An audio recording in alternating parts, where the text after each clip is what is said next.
Good evening again.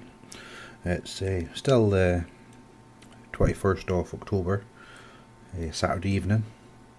It's 10 past 10 now. Just encountered a wee snag. Excuse me. I was curious about the condition of this membrane. I was initially concerned about the ribbon cable, or the flexible ribbon, I don't know what you call it, but we'll call it a flexible ribbon for now. Now, in one of my previous videos I was concerned about these traces on the end, how they didn't appear to be in perfect condition. I don't know if the camera's picking that up, but 3 on one end are a little bit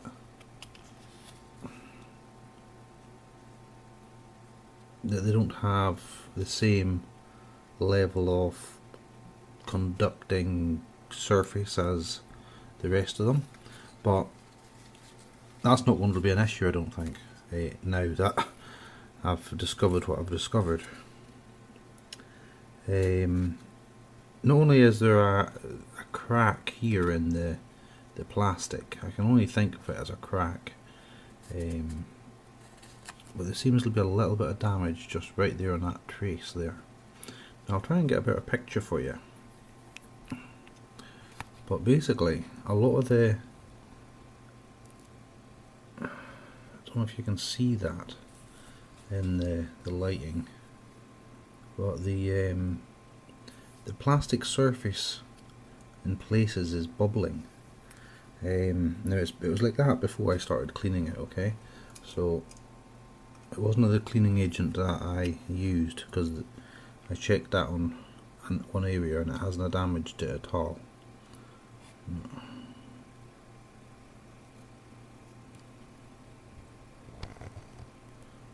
Can you see that? See, on the viewfinder I get one picture, but when you put it onto the monitor you can sometimes, it doesn't come out as clear or as sharp, but there's evidence of little bubbles on the surface of the plastic here, and those bubbles flake off in time, and I think what's happened is they pull the trace with them. So when the plastic comes away, the trace comes with it. Now that's only one little area, and it's kind of between the two traces, but it shows where there could be a short, or potential for a short, okay? But more worryingly, down here we've got an area where the two traces are completely gone.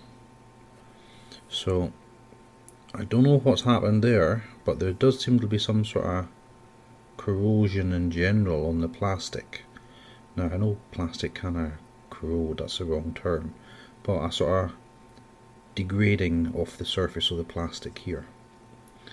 And I think that these two traces are completely broken. Now if I trace them, obviously that will go all the way back to specific keys.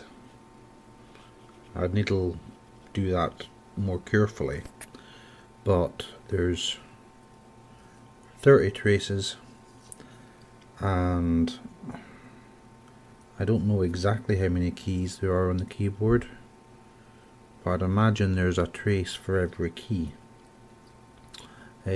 Possibly there's other design features that I'm not considering, so there may be more or less keys than there are numbers of trace on this ribbon, but that would be my initial guess.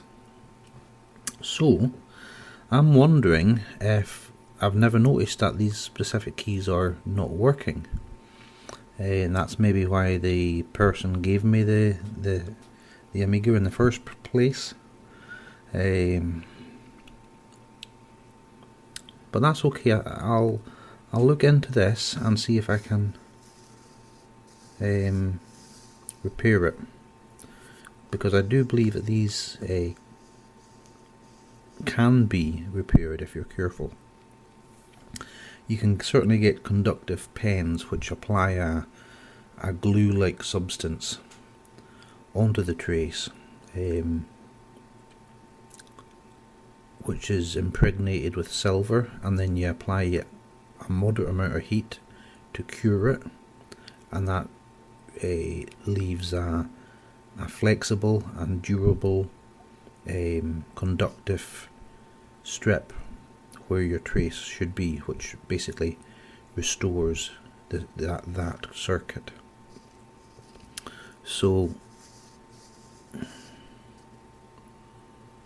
yeah, so I'll need to look into that further, folks. This is a problem I wasn't aware of, so that's going to delay matters somewhat. But as I haven't even ordered the caps for the Amiga yet, then no biggie, you know.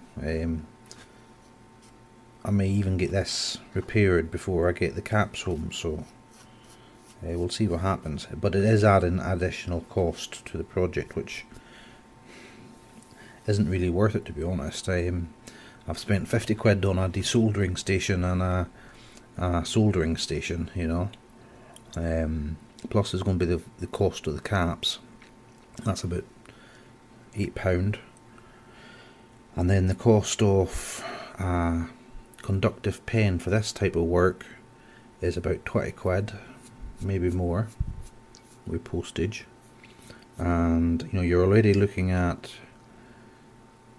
80 quid for an old PC, an old Amiga, which, you know, you can pick them up in working condition for less than that sometimes if you're lucky. But yeah, you know, it's for the joy of learning, I guess. It's nothing to do with what the machine is worth. It's about being able to repair stuff like this, because I think consumers are getting ripped off right, left and centre. Doesn't matter what we do, of course. Even if we want to repair stuff, then they rip us off for the tools and materials to do the repair. And you know, you're investing a lot of time and energy in learning how to do these repairs as well. So it's just life, I guess. But I think it's time I got a coffee. I seem to be getting a bit tired, and I've got a lot of work to do yet tonight. But hopefully this type of membrane will be phased out and we'll get newer, more robust materials in due course. So yeah, this is the Amiga 600 Membrain for the keyboard. It's made by Mitsumi Electrical Company Limited. It's got A300-B 30M followed by 56C 471B30 CM-2. Now that appears to be the only serial number that I can find on this, and it's made by the Mitsumi Electric Company Limited.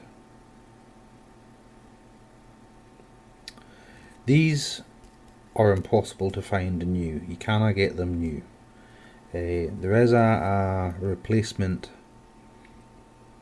for an Amiga 600 with the blue membrane, but it's different in some regard, which I don't currently know about. And they can cost you 20 quid. But these green ones are currently unavailable, so it's either a case of repair or plug in a alternative keyboard. You can get hacks where you can plug in a connector into your motherboard, and then you can plug a new keyboard into the connector, so you can sort of kind of bypass the original keyboard, but that's very untidy and I don't like the idea of it. So I'd rather either replace the membrane or repair it. Anyway folks, that's 10 minutes already. Yeah, a little bit of disappointment, but I'm glad I found this before I reassembled the case, and then later on discovered that the keyboard wasn't working correctly. So I can deal with it now, but rather than reassemble everything and then having to strip it again. So like I say, that's all for tonight. I've had enough. Take care, and until next time, stay safe. Bye for now.